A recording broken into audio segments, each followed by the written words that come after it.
Hey guys, those of you who know me know that I have a bit of a 5 below problem.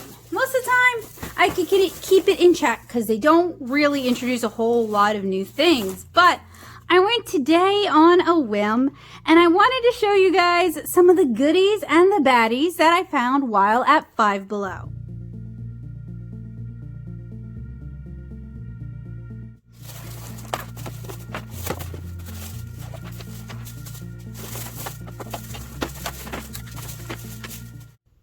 As you guys can see here, I have a lot of art supplies with one exception, and my total for this shopping trip was a whopping $55.42. I know some folks, when they go into Target, they think they're going to buy just one or two things and they walk out spending $100. That's me with 5 Below. So let's take a look at the only not art supply first. It is a pea pod popper. I do happen to like fidgets, but I typically like the really discreet ones. Oh, but this one seems like if it works, yes, it does work. At least the center one works good. The other ones, let's zoom in close. Come on, come on. Oh, there he is. Ooh. And then, oh, and finally, come on. Ah, that's pretty cute. So these kind of fidgets are really helpful for me. Maybe not this one in particular because it's kind of a stiff one while I'm teaching, because it helps me focus while I'm teaching. And I like little ones that are kind of discreet or can function as like a keychain, because I don't want to draw attention away from what I'm trying to teach my students, but I do want to distract the annoying ADHD part of my brain that wants to take me off into left field on tangents.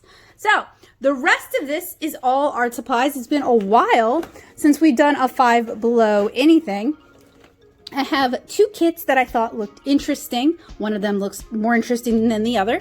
We have a screen art print or screen printing kit, and I've done screen printing. I did a lot of screen printing when I was in college, and that fungi illustration that I need to share with you guys was actually a screen print.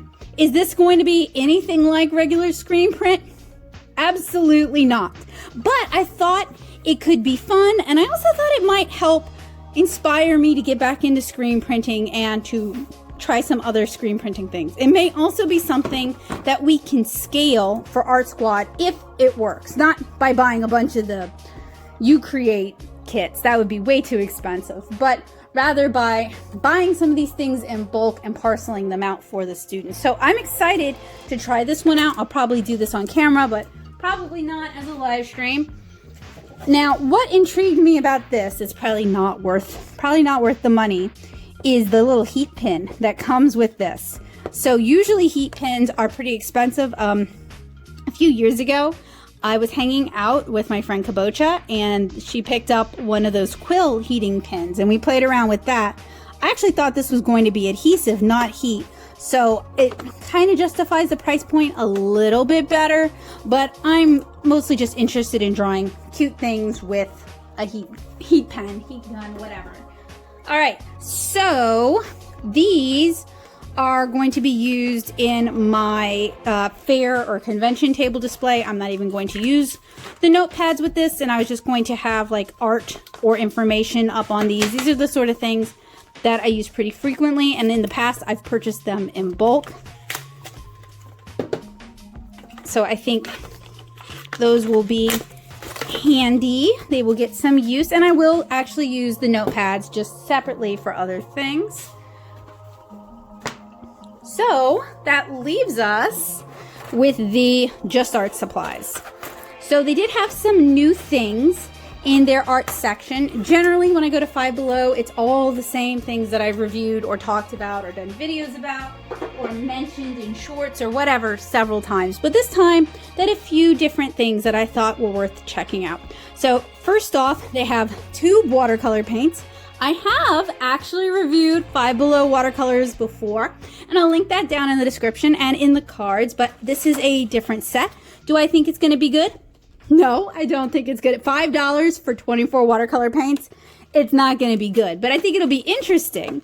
And then they also have a 14-piece watercolor cake kit that reminds me of a very cheap version of Sakura Koi's. I thought both of these would be pretty interesting to talk about. And then they always have sketchbooks and sketchbook paper and watercolor paper and those sort of things. And I have never really been impressed with what 5Below has for their papers. And this 5Below is next to a Michaels. And while, yeah, 5Below is cheaper, I do think in the long term you would be happier just getting some Canson XL. But I did pick up a mixed media sketchbook. This is the thinnest mixed media paper I've ever encountered, but maybe it'll be good with markers. And then I also, and this was inspired by some of my fellow shoppers, picked up one of their watercolor pads. Now this is obviously going to be very cheap cellulose paper. It is so cheap, in fact, it has barely any texture at all. I would say this is more akin, even though it says watercolor, this is more of a mixed media paper than this is. But I am a sucker for top spiral bound. That's my preferred format. I find it easier to use. So we will see. I don't think I'm going to be super impressed with this, but I do understand shopping for art supplies on a budget. I have purchased art supplies on a budget of $10 before and then had to turn in college projects made with art supplies on those budgets. So I do understand why people are attracted to this. So what I want to take a look at is it half decent?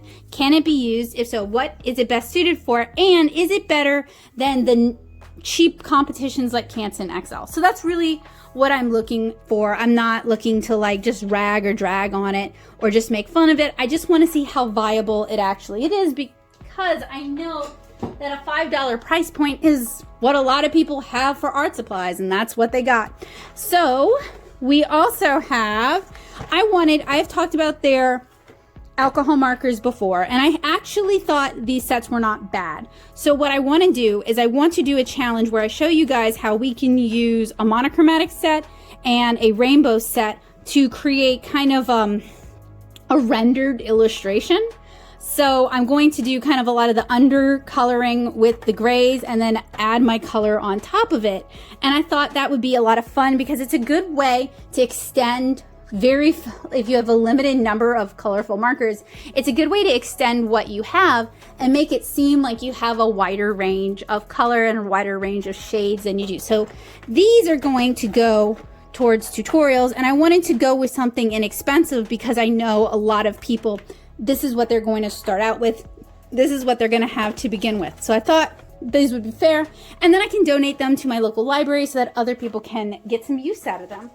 And then finally, as a fan of brush markers, I did want to check out, I'm not into calligraphy at all. My lettering is atrocious, but I wanted to take a look at this because it came in fun colors. It's got some fun tips, and I thought it could be fun for doodling.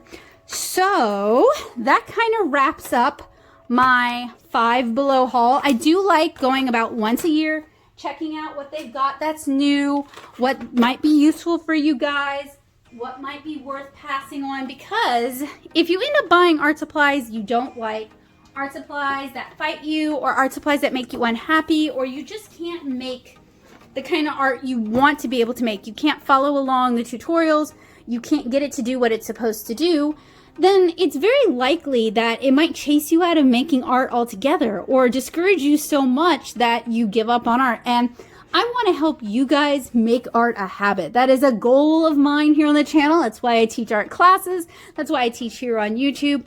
So I make it a point to go to like DollarTree, Walmart, 5Below, check out what they've got, talk about what they've got, and review inexpensive art supplies to see which ones are worth your time and money and you can do something with them, and which ones are so bad you should just skip it, save that money, and buy something better. So I hope you guys enjoyed this haul. I hope it gives you something to look forward to. Let me know down in the comments below which of these goodies you are the most excited to see me talk about here on the channel, and make sure you click the subscribe button and the bell notification to let YouTube know that you want to see more from me. So thank you guys so much for hanging out with me today. I hope you guys had fun because I sure did. And I'm looking forward to seeing you guys again soon where we can talk about some of these things in more depth. So I hope you guys have a wonderful day. Bye, guys.